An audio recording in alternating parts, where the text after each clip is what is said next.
Tudo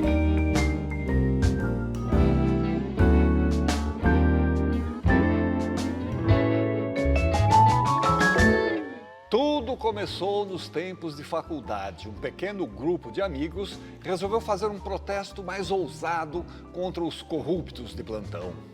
E dessa brincadeira meio inconsequente, o grupo entraria de cabeça no que seria a grande revolução pela qual o humor brasileiro passaria nos anos 90. Um dos componentes desse grupo era o Hélio de la Penha, convidado de hoje do Persona.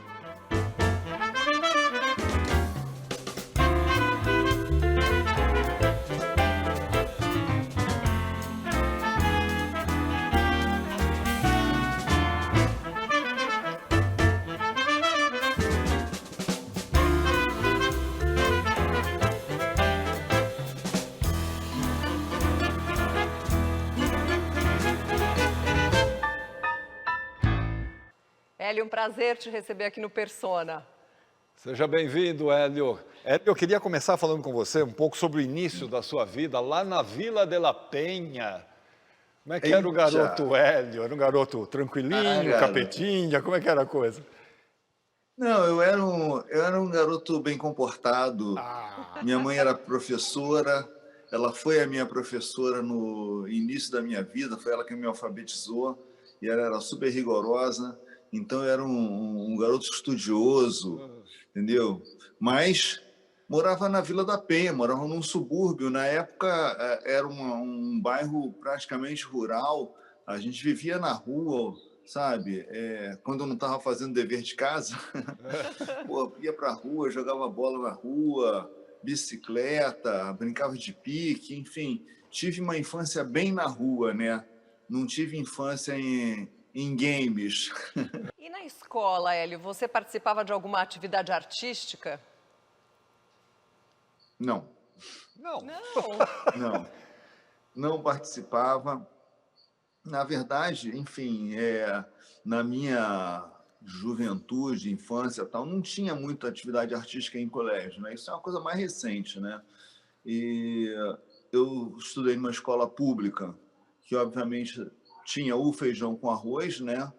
O básico, mas como minha mãe, sendo professora, ela conseguia me colocar na turma das professoras mais exigentes e tal. Agora, não tinha educação artística. Aí depois eu fui para o São Bento e também no São Bento, no meu tempo, não tinha educação artística. O meu irmão, que é 2 anos mais novo do que eu, no São Bento ele já pegou aulas de música, de flauta doce, essas coisas todas. Mas o mais artístico que eu fiz foi aula de datilografia. ASDFG. Exatamente. Ô, Hélio, lá na sua tenra infância, na sua rebelde adolescência, você assistia televisão, claro. Quem eram os humoristas em quem você se ligava naquela época? Me ligava no Renato Aragão, os Trapalhões, Já, né? Mussum, Dedé, Zacarias e o Didi. Gostava também do Chico Anísio muito.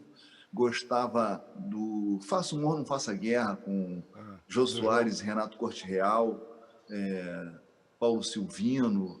Esse era o humor que eu mais curtia. Era Chico Anísio, Renato Corte Real, Jô Soares e os Trapalhões.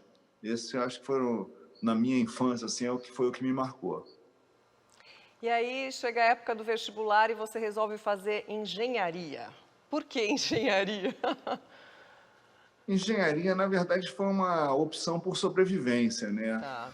Enfim, uma família pobre, uma família humilde, e embora não fôssemos uma família de favela, mas era uma classe média remediada, digamos assim. Meu pai trabalhava num escritório da Companhia Docas de Santos, aqui no Rio, e minha mãe professora primária. Então, eles queriam que eu tivesse um futuro melhor, um futuro mais promissor. E aí forçaram a barra para eu fazer engenharia. Eu era bom de matemática. E aí fui fazer engenharia assim, meio sem saber exatamente o que fazia o engenheiro. Eu só tinha uma noção de que engenheiro ganhava bem, entendeu? Então aquilo já me atraía. Era uma época que as pessoas ou eram médicos, ou advogados, ou engenheiros, né? Exatamente, Então, exatamente. era todo esse E leque eu de não tinha. opções. Eu não tinha muita vocação por coisa da medicina, biologia, eu era caído. E, aliás, naquela época começaram aqueles testes vocacionais, Ah, e aí eu fiz um teste vocacional em que tinha habilidade e aptidão, né? E que é. eu tinha habilidade em matemática e aptidão para o português. Tanto que falavam, não, você pode fazer direito, você pode fazer engenharia, pode fazer direito. Mas eu não tinha a menor confiança de que pudesse viver do português, sabe? Eu achava que era mais viável trabalhar com a matemática, sabe? Não podia imaginar jamais que fazendo um curso uma faculdade de engenharia, estudando matérias tão difíceis e tal, eu fosse viver de fato do que eu aprendi no primário e no ginásio, que foi o português, né? Agora, Hélio, foi lá na Faculdade de Engenharia que surgiu a ideia de criar um jornalzinho que iria mudar a sua vida. A gente tem uma matéria aqui sobre isso, olha só.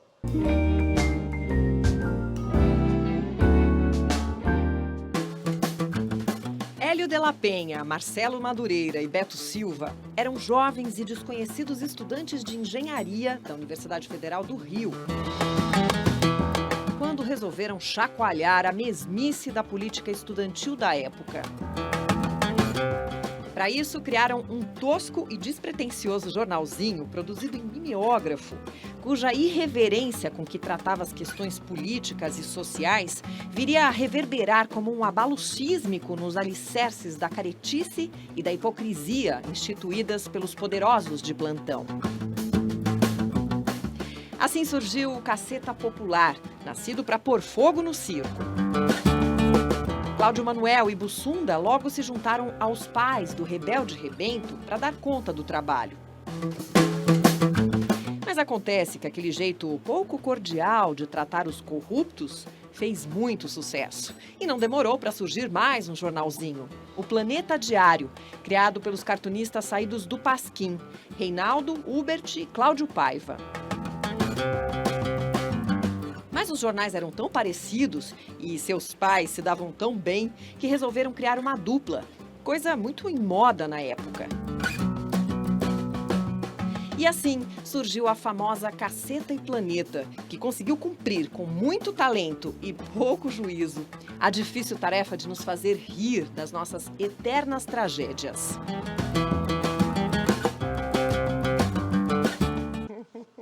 Um jornalzinho Legal. da faculdade. Exatamente. Pô, formamos uma dupla de 7, né? Uma dupla de 7. E aí a gente vendia esse jornal na praia, nos bares, e como aqueles poetas alternativos, né, chatos, que ficavam perturbando as pessoas nas mesas de bar. Assim era a gente, com o nosso jornalzinho. Agora, vocês faziam parte do movimento estudantil lá da universidade, Sim. né? E como é que esse Sim. humor corrosivo, ácido de vocês era recebido pelos outros estudantes?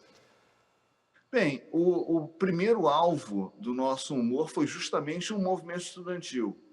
A gente estava na faculdade, no primeiro ano já ainda, e a gente já atuava na política estudantil, no centro acadêmico da Escola de Engenharia, que tinha sido reaberto, né? Junto com toda a onda da volta do movimento estudantil que ressuscitou em 1977, nós entramos em 78, e logo a gente se envolveu com a política estudantil. E, com isso, a gente começou a perceber que a galera era muito sisuda, muito séria, levava aquela coisa toda muito a sério. A gente achava justas as reivindicações, mas achava que a coisa podia ser levada de uma forma mais leve. E eles o tempo todo se levando muito a sério, e a gente falou, cara, vamos fazer um jornalzinho para zoar com esse povo? E aí a gente fez um jornalzinho, o jornalzinho fez um sucesso tremendo, eles ficaram um pouco mordidos, né, porque viraram alvos de piadas de toda a faculdade, né? Mas não teve jeito, teve que aturar. A gente tem o depoimento de 2 parceiros seus desde aqueles dias, vamos ver? Eu conheci o Hélio quando eu entrei na Escola de Engenharia do UFRJ em 1978. A gente logo ficou amigo e aí entramos no movimento estudantil, naquela época estava bombando. E logo depois resolvemos fazer, junto com o Marcelo, um jornalzinho de humor que a gente deu o nome de Almanaque da Caceta Popular. Era um jornalzinho meio fuleiro assim, mas a gente saía vendendo na engenharia, na arquitetura, na faculdade inteira, na universidade toda. E a coisa foi crescendo, crescendo, e a gente começou a levar a sério aquele negócio, virou uma revista, a Caceta Popular, e aí em 1978 chamaram a gente para fazer o TV Pirata na TV Globo. A gente escreveu o TV Pirata juntos e 2 ou 3 anos depois fomos para frente das câmeras e fizemos o Caceta e Planeta Urgente, que ficou mais de 20 anos no ar. É isso aí, Hélio, então, é o meu companheiro, meu amigo de mais de 40 anos de estrada. É isso aí, um grande abraço, Hélio de la Penha, ou melhor, Hélio Antônio do Couto Filho. A primeira vez que eu vi o meu amigo Hélio de la Penha foi numa reunião do Centro Acadêmico da Escola Politécnica da UFRJ. Eu logo vi um homem, um rapaz, né, articulado, inteligente, culto, e ele era o único negro naquela reunião. O Hélio era alto, tinha um belíssimo porte, aqueles olhos verdes, e ainda por cima era gay. Eu imediatamente fiquei ligado, né, siderado por aquela pessoa. Mas logo veio o Beto Silva, que era alto, forte também, louro, tipo surfista, olhos claros, peludo, né? Faz aquele gênero, o Roberto faz aquele gênero ursão. E eles formaram talvez o primeiro casal homoafetivo da escola de engenharia. Foi desafiador, corajoso e bonito. A mim, restou fundar o jornalzinho Caceta Popular. Aí, negão, sai dessa, um beijo. Grandes revelações, Hélio de la Penha. O Madureira falou tanta coisa aí e se manteve no armário, né? Porque, na verdade, ele não quis revelar que era um threesome. Entendeu? Nós formávamos um trisal. Trisal. Genial. Hélio, era final dos anos 80 e a moral de vocês já tinha crescido tanto, né, que vocês lançaram um certo político que chegou em 3º lugar nas eleições para prefeito do Rio. Quem que era esse político e que plataforma era desse candidato? Essa foi a primeira eleição direta para prefeito depois da ditadura militar. E a gente lançou o Macaco Tião para prefeito do Rio. A gente tinha entrado num programa do Jardim Zoológico aqui do Rio, que os grupos e empresas e tal adotavam animais para dar uma levantada nas finanças do Jardim Zoológico. A gente não tinha essa finança toda, mas a gente achou que seria interessante, seria um marketing bacana pegar um macaco tião, que era o animal mais irreverente do Jardim Zoológico, e fazer um barulho com ele. Vamos adotar esse bicho e tal. A gente não tinha pretensão de adotar e lançar, não tivemos essa intenção. Mas chegando à eleição, a gente falou, cara, vamos lançar um macaco tião como candidato, porque assim a eleição estava muito esvaziada, os candidatos muito desprestigiados. A gente, na verdade, estava nominando o voto nulo, né? Então, as pessoas insatisfeitas estavam buscando dar um nome de macaco tião ao seu voto nulo, o que deixou, assim, os políticos umas feras, né? Porque a gente estava fazendo uma campanha que desmoralizava, digamos assim, a candidatura deles, e, principalmente, o pessoal ligado ao Brizola, Marcelo Alencar e tal, que eram quem controlava o Jardim Zoológico. E então eles acharam o fim da picada a gente está usando justamente o Jardim Zoológico que eles tanto prezavam como uma arma contra eles, né? Ficaram uma fera. Mas foi uma campanha muito bacana. A gente envolveu o pessoal do TV Pirata, os atores prestaram depoimento. A gente ia para a rua e fizemos santinho, distribuímos santinho na rua, fizemos enquete na Praça Sans Penha. Enfim, a gente atuava como cabos eleitorais do Macaco Tião, sabe? Reunia a imprensa, dava depoimento, enfim, fizemos uma coletiva no zoológico, entendeu? E que o Bussunda ficou de tradutor do Macaco Tião. E era engraçado que o Macaco Tião, ele parecia que ele estava entendendo a brincadeira, que aí os repórteres perguntavam alguma coisa, aí o Bussunda falou, peraí, um momento, eu vou consultar o nosso candidato. Aí chegava perto da grade, o Macaco Tião chegava perto dele, como se fosse confidenciar, entendeu? Foi muito legal, foi muito bacana, sabe? E aí tem mais, quando apareceu um político, tipo Marcelo Alencar e tal, o Macaco Tião tacava a bosta em cima, sabe? E como foi que o Hubert e o Reinaldo se juntaram a vocês?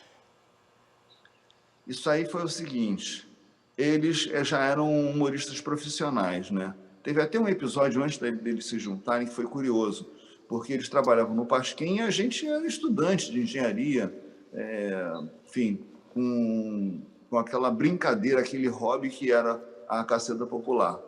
E o Reinaldo, na época, ele era, inclusive, editor do Pasquim. Ele costuma dizer que foi ele quem enterrou o Pasquim. E a gente achava o Pasquim era uma referência para a gente, uma coisa enorme, né? E a gente uma vez resolveu ir lá no Pasquim para entregar o nosso jornalzinho para eles conhecerem, o Jornal da Caceta Popular e tal, na esperança de sair uma notinha no Pasquim. E não saiu nada, né? Naquela semana, na semana seguinte, a gente comprando direto o Pasquim e nada de sair absolutamente uma linha sobre a Caceta Popular, o jornalzinho que estava, enfim, fazendo um certo sucesso na Zona Sul do Rio e tal. E tempos depois, eles saíram do Pasquim, lançaram o Planeta Diário, um jornal, e um jornal que era uma paródia de 2 jornais, uma coisa que era uma grande novidade, né? Eles, inclusive, eram cartunistas e o jornal não tinha nenhum cartoon para parecer mesmo um jornal sério e tal. E a gente procurou essa editora e apresentou a ideia de fazer a revista Caceta Popular.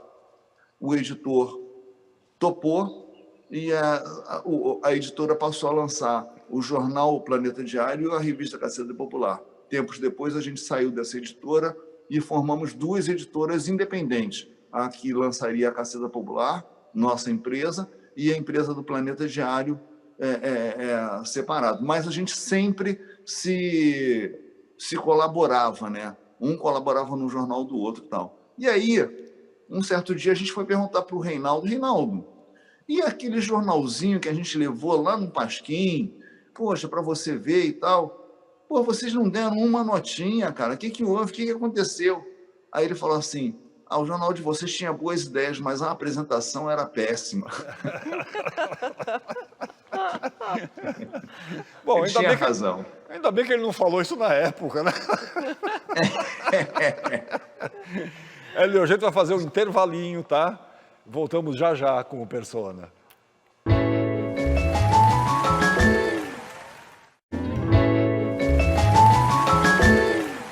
Estamos de volta com Hélio de la Penha. Hélio, em um certo momento, então, a Caceta Popular se juntou, né, com o Planeta Diário e depois de um tempo foram parar na TV. Quais foram as suas primeiras experiências para as telinhas? A gente começou como repórter, né? Só fazia o repórter das notícias. A Caceta Popular, que veio logo depois do Planeta, o Caceta Planeta Urgente, veio logo depois do TV Pirata. E no TV Pirata, a gente já brincava um pouco com atualidades, mas fazia muita paródia de comercial e tal. E a gente levou esse DNA para o Cacete Planeta. Só que tinha uma questão, a gente não sabia atuar como atuavam os grandes atores do TV Pirata. Então, a gente arrumou um formato que fosse confortável para a gente. A gente trabalhava em cima das notícias, fazia os repórteres da notícia, usava muita imagem de arquivo, e quando precisava de fazer uma cena com um determinado personagem, a gente convidava um ator para fazer. Então, a gente lançou o Cacete Planeta em 92.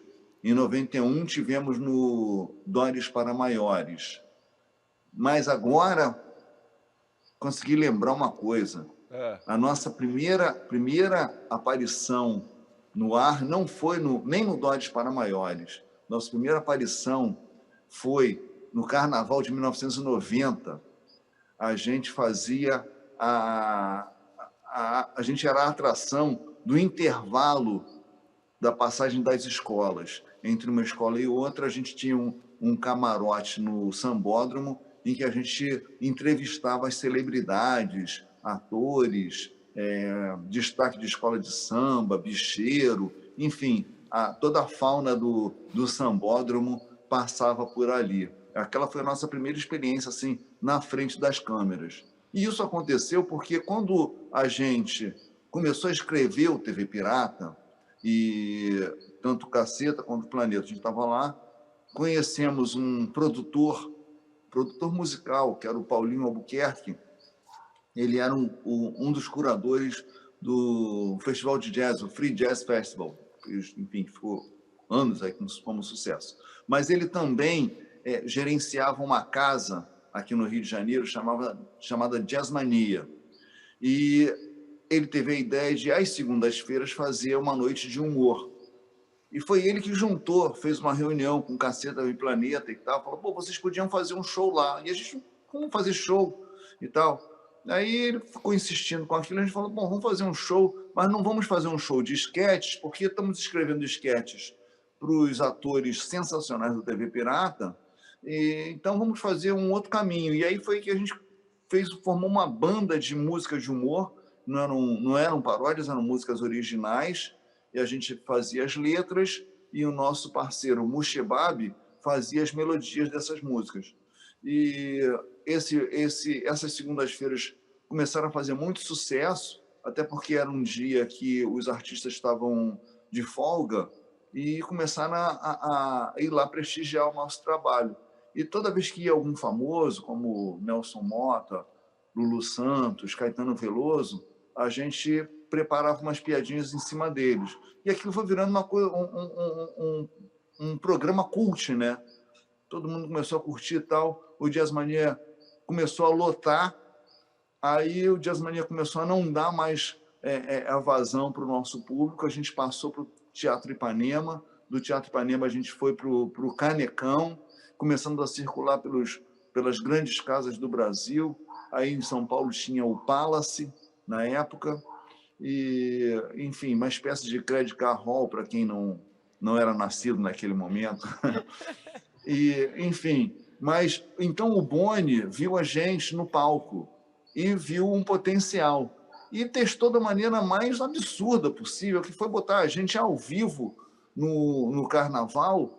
Enfim, a gente já estreou num programa de 12 horas. Né? O Carnaval naquela época, inclusive, não tinha limite de tempo de passagem de escola.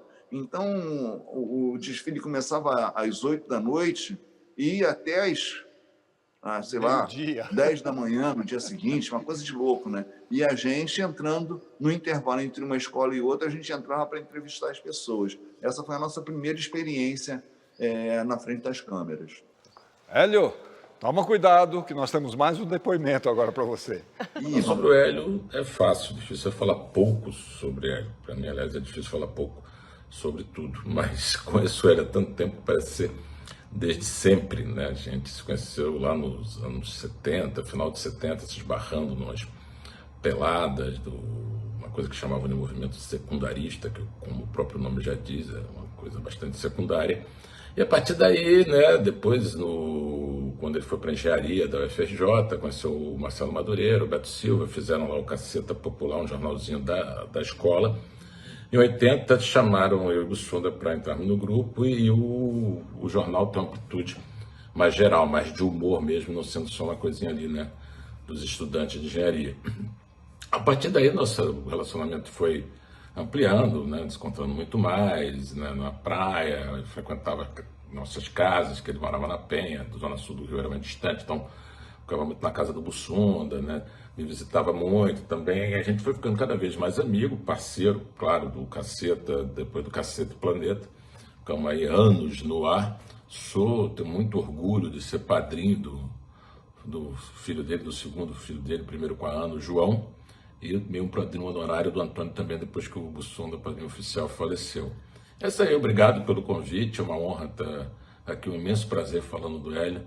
É isso aí, negão. Olha a voz do cara, né? Tem uma voz, hein?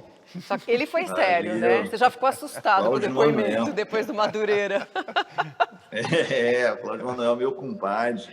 Ele lembra bem que a gente ainda no terceiro ano, pré-vestibular ali, eu estava no São Bento, ele estava no colégio de aplicação e rolou um movimento secundarista, que já era também esse ensaio na esteira do movimento estudantil que estava ressurgindo, e então tinha essa coisa, era um movimento chamado MPB Jovem, que era uma certa travestido de íamos fazer um festival de música, mas na verdade a intenção era discutir política. Mas eu acho que esse festival do MPB Jovem, que teve, na verdade, um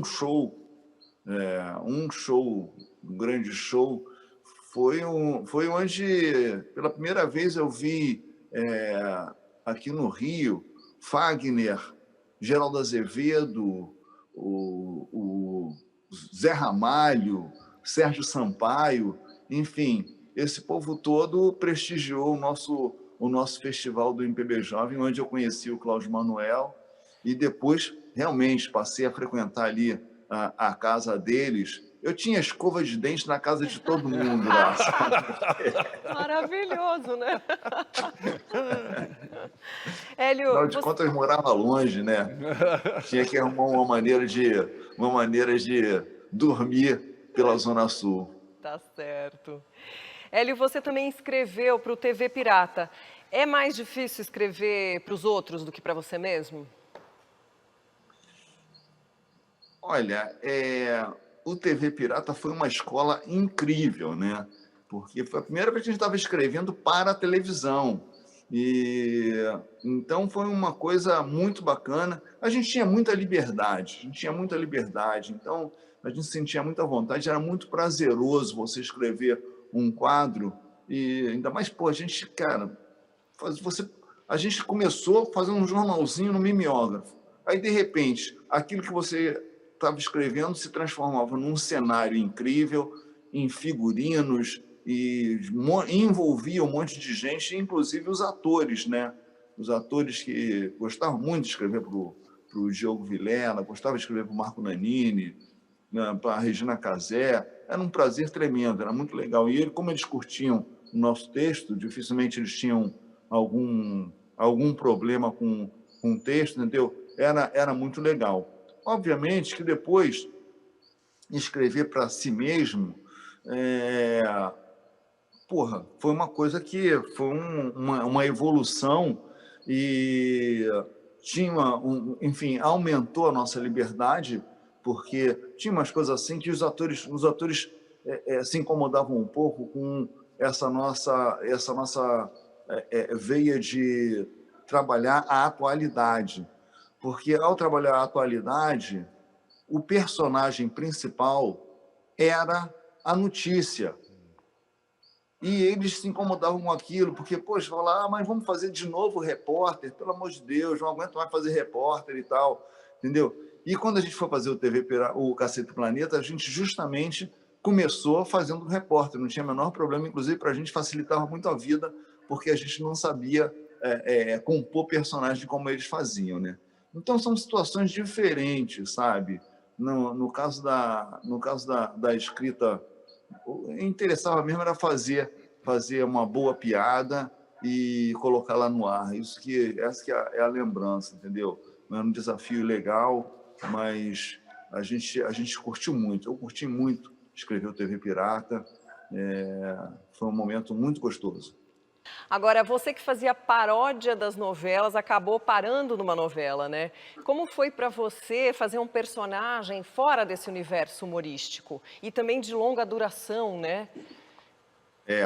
Foi um desafio, porque, enfim, o Caceta tinha um tom farsesco, um tom de caricatura e um exagero na interpretação e tal. E a novela é mais naturalista, então você tem que baixar a bola, baixar o tom. Eu ficava no início assim meio na dúvida se, pô, será que esse tipo de humor vai funcionar, entendeu? Eu não estava entendendo bem, mas enfim, segui as instruções do diretor Luiz Henrique Rios e a coisa foi dando certo. O meu papel nem era um papel tão de humor. Eu estava no núcleo cômico por conta da Samantha Schmutz, que fazia a minha mulher, a Dorinha, que era uma mulher espivitada e tal, a cunhada da protagonista, que era a Juliana Paz, e eu fazia o cara o marido que morria de vergonha, que tentava conter os arroubos da minha mulher, entendeu?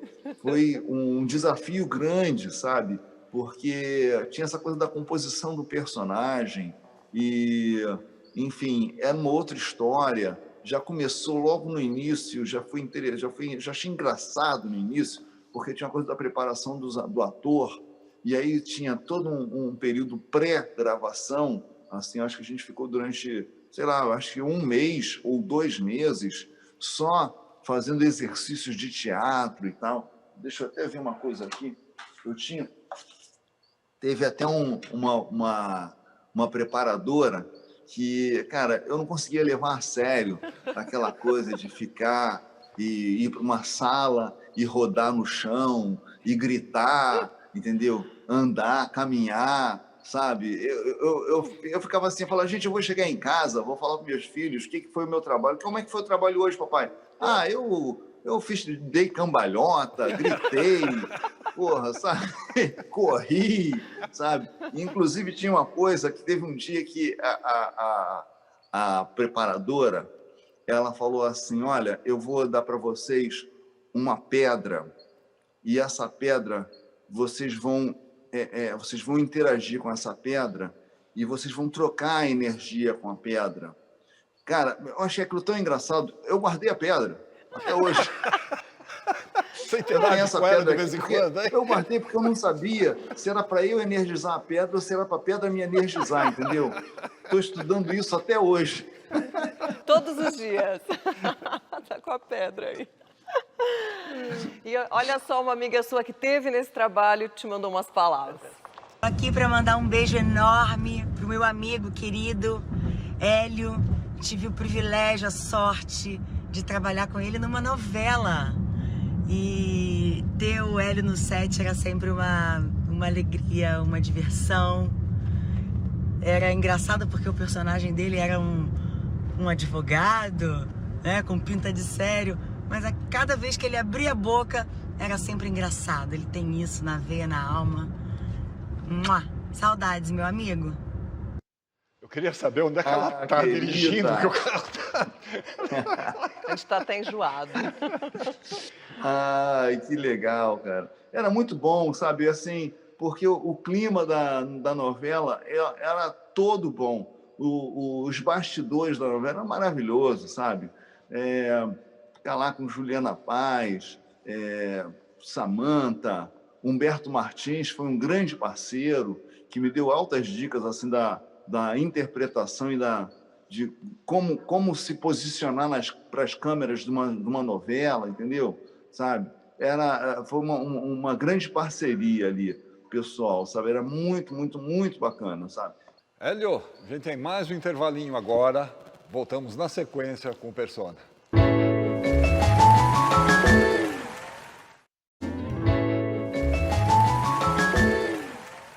Estamos de de volta com o Persona de hoje, conversando com Hélio de la Penha. E agora nós vamos falar do Hélio blogueiro. No seu blog você tem um assunto preferido, você está sempre falando desse tema.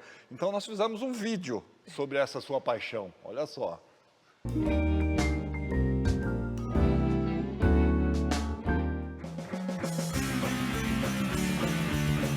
O Botafogo de Futebol e Regatas foi fundado como um clube de remo em 1894.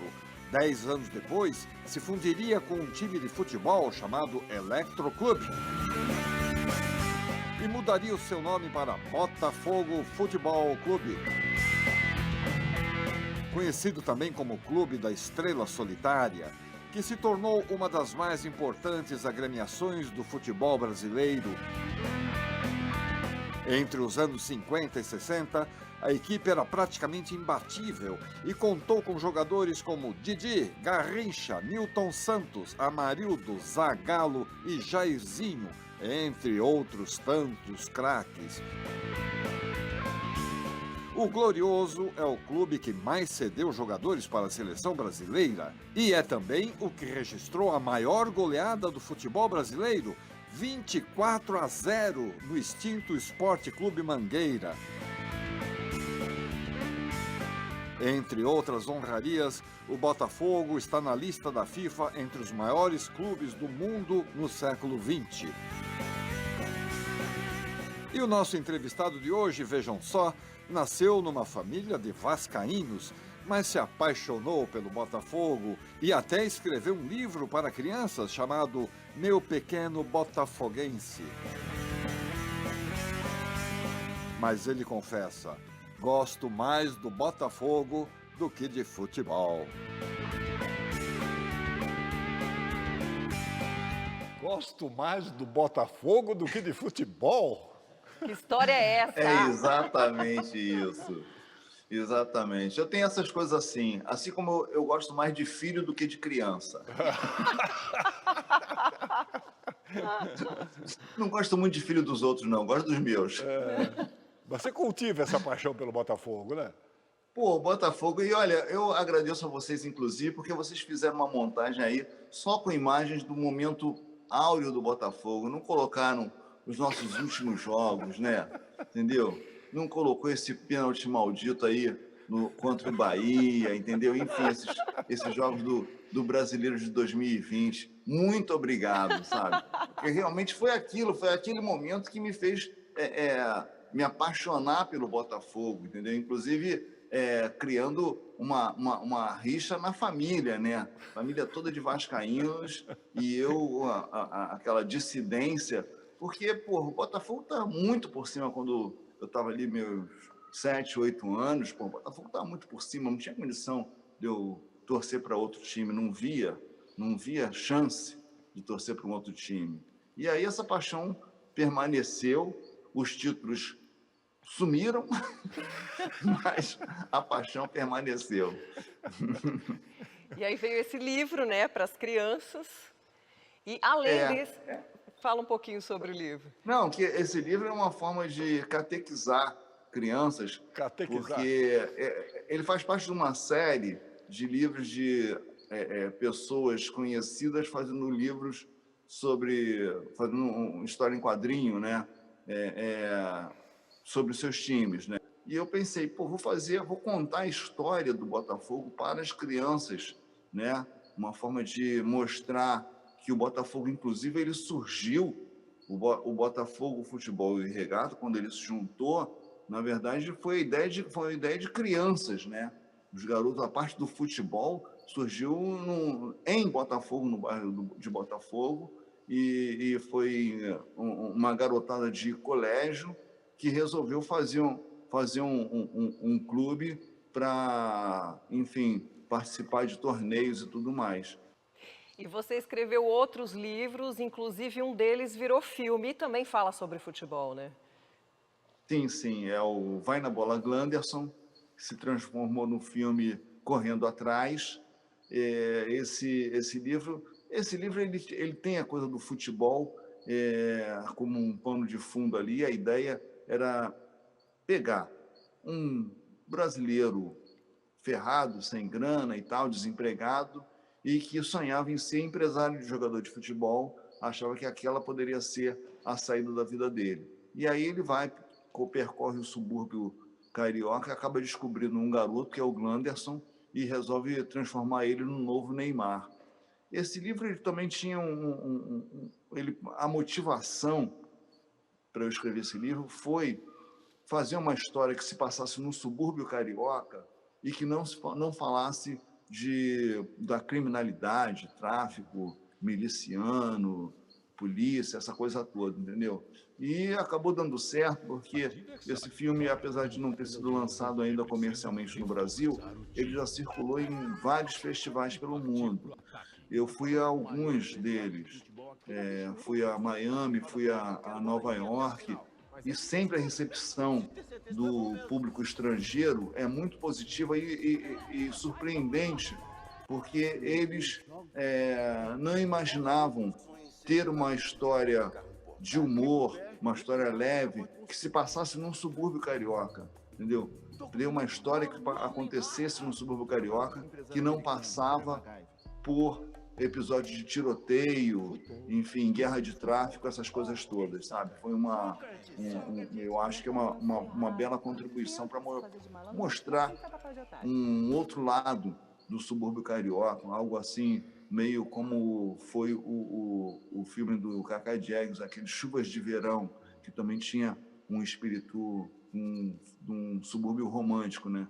Tanto que o livro, eu situei ele no subúrbio da minha infância e não no subúrbio atual, entendeu?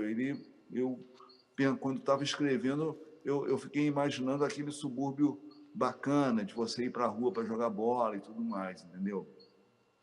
Agora, o Correndo Atrás é um filme que foi produzido com uma equipe técnica e artística quase toda composta por profissionais negros. Isso foi planejado ou acabou acontecendo por acaso? Isso foi acontecendo no decorrer da história. Inicialmente, eu não escrevi um livro que obrigatoriamente tivesse um elenco negro, mas ao escolher o diretor, que era o Jefferson D., e a gente começar a discutir o que fazer com o cinema, como fazer esse filme e tudo mais, ele trouxe essa questão de, vamos fazer um elenco predominantemente negro, e o filme cabia totalmente, sabe? Os personagens eram personagens brasileiros, o Brasil é negro, né? Enfim, a gente achou que seria interessante você ter um filme com um elenco predominantemente negro, uma equipe atrás das câmeras, uma equipe negra, e sem que você esteja fazendo um filme panfletário, um filme em que a questão não é a negritude. Estamos contando uma história com bons atores, talentosos profissionais negros, entendeu? Eu acho que a gente considera que isso é um passo à frente, sabe? E o Jefferson D., que comandou toda essa equipe, te mandou um recado. Falar do Hélio de la Penha é muito fácil e muito complexo ao mesmo tempo, porque o Hélio é uma figura, como bom humorista e bom criador que é, de muitas facetas, né? Mas o que eu mais tenho um apreço é pela capacidade do Hélio de la Penha de ouvir o outro, de encarar o outro. E eu tenho duas lembranças dessa capacidade múltipla e dessa alegria que para mim assim, sempre me vem à mente quando me lembro do Hélio. A primeira delas é que eu estava rodando o filme Brother no Capão Redondo, com Caio Blá, Edu Acaiabe, Zezé Mota, João Acaiabe, Jonathan Hagerson, Cássia Kiss, um grande elenco. Mas num determinado dia eu estava rodando o filme e nesse dia era um dia de muita concentração ali, um momento que o Jonathan ia visitar uma benzedeira. E aí quando eu olho para o lado assim, tá lá Hélio de la Penha e Mano Brown conversando, rindo os dois, trocando ideias. E para mim foi muito inusitado, porque eu olhava, eram duas maneiras de ser um homem negro, de estar um homem negro, de pensar um homem negro, para mim completamente diferentes e ao mesmo tempo tão única. O segundo momento, que eu acho bastante importante, foi quando eu recebi o livro dele, nesse mesmo dia, né, que ele estava com o Mano Brown, o livro Vai na Bola Glanderson, que ali sim está as aventuras de um homem e de um jovem negro, à procura de sua identidade, à procura de seu próprio sorriso, à procura de seus novos desafios. E o Hélio propõe essa reflexão sempre pelo estado, pelo viés da comédia, pelo viés do sorriso. Ele propõe muitas reflexões. Vida longa, Hélio de la Penha. Que legal, obrigado, Jefferson. Pô, saudade, hein, Jefferson? Pô, não vejo esse cara há um tempão. Vamos falar das organizações Tabajara. Quem nunca sonhou em ter um produto milagroso, né, dessa empresa? Você lembra quais foram os produtos mais esquisitos que vocês anunciaram? Eu me lembro bem de um produto que eu gostava, que era um carrinho de controle remoto para levar o papel higiênico aonde você estivesse, entendeu?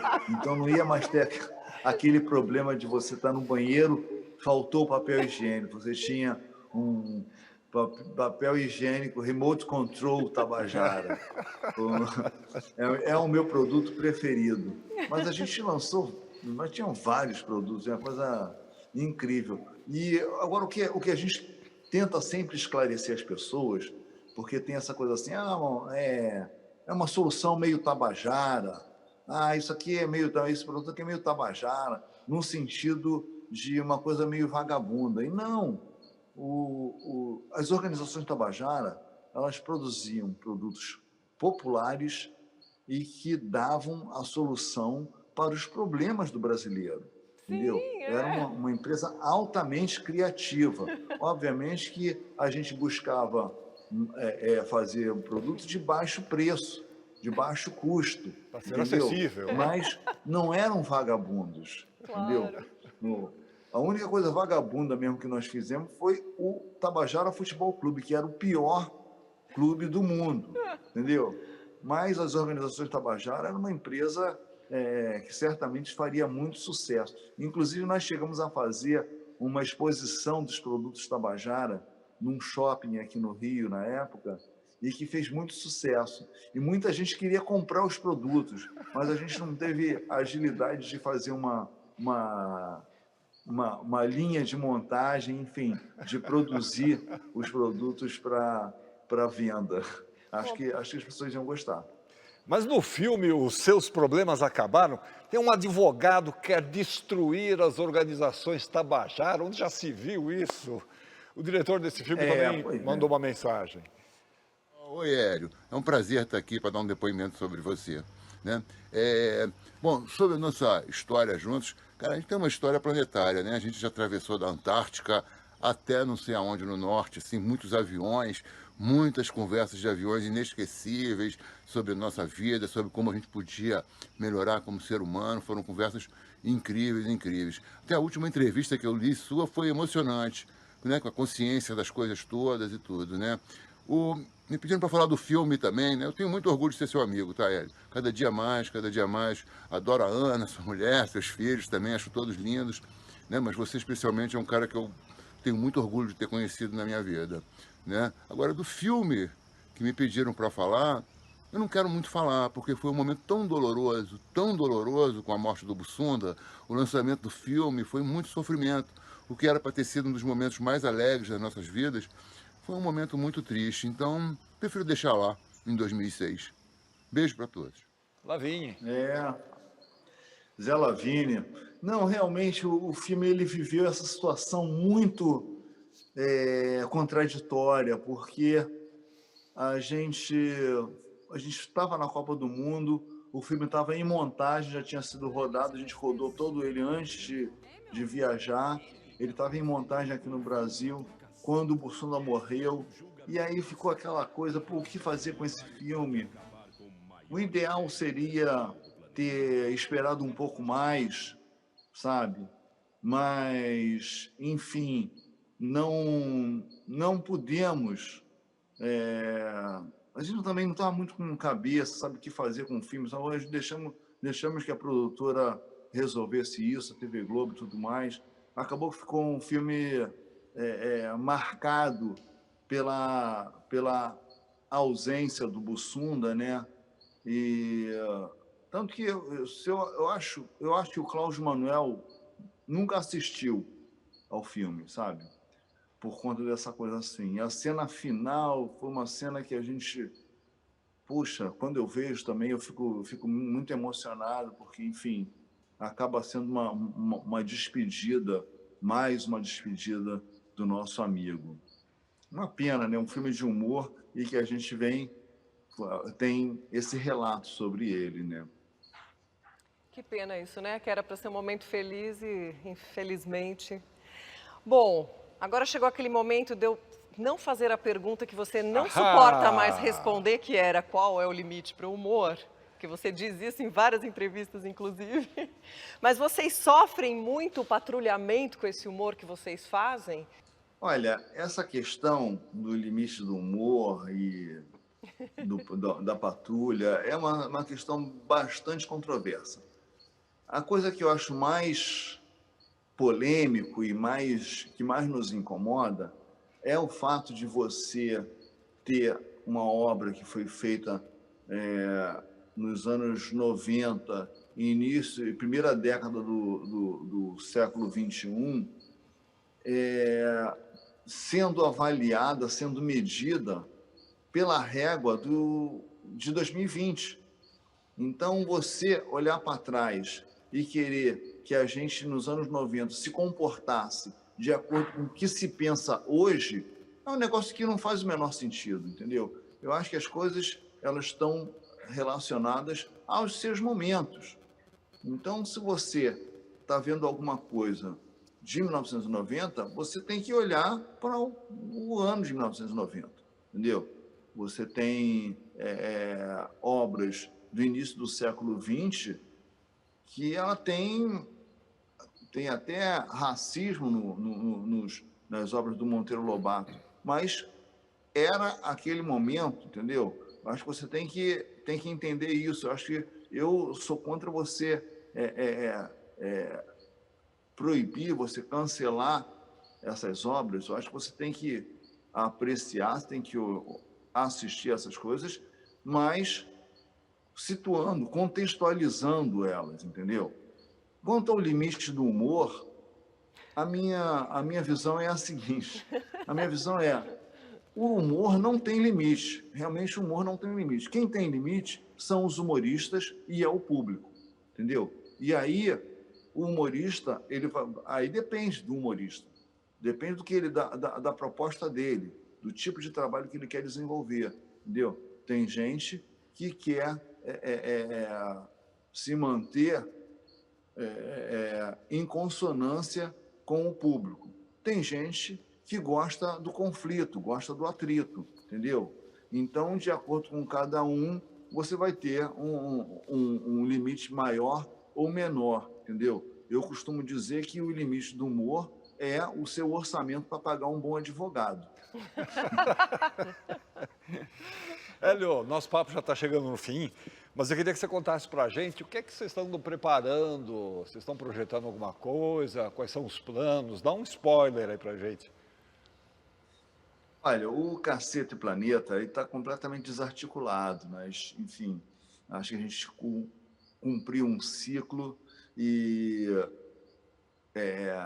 nosso tempo na televisão está aí para que as pessoas vejam. Eu gostaria muito de conseguir apresentar para as novas gerações o nosso trabalho desse tempo todo, sabe? Conseguir ter acesso à nossa obra, poder fazer algum tipo de curadoria para apresentar os quadros que sobreviveram, que muita coisa sobreviveu, entendeu? É isso que eu realmente gostaria que acontecesse. Então, no fim, a gente está cada um cuidando da sua vida, com as suas carreiras solo, sabe? O Beto lançando livro, o Cláudio Manuel fazendo documentários, enfim, e eu com alguns projetos, entre eles o lançamento do meu livro, do meu filme, sabe? Enfim, eu acho que a gente agora tem uma coisa de caminhar cada um por conta própria e ir se encontrando para tomar chopp, conversar, papo furado. E comer o bife do outro, né? Exatamente. Hélio, foi um prazer ter você aqui com a gente. Muito obrigado por ter aceitado o nosso convite, Hélio. Olha, para mim foi um prazer enorme estar aqui com vocês, relembrando essas histórias e vendo aí os depoimentos dos meus amigos, cara.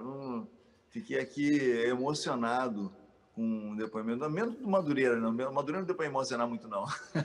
Mas me diverti, sabe? Mas vi aqui o Zé Lavínia, Jefferson, o Cláudio, Beto, Madureira, Juliana Paz, foi ótimo, adorei. E, inclusive as cenas do Botafogo. Muito obrigado.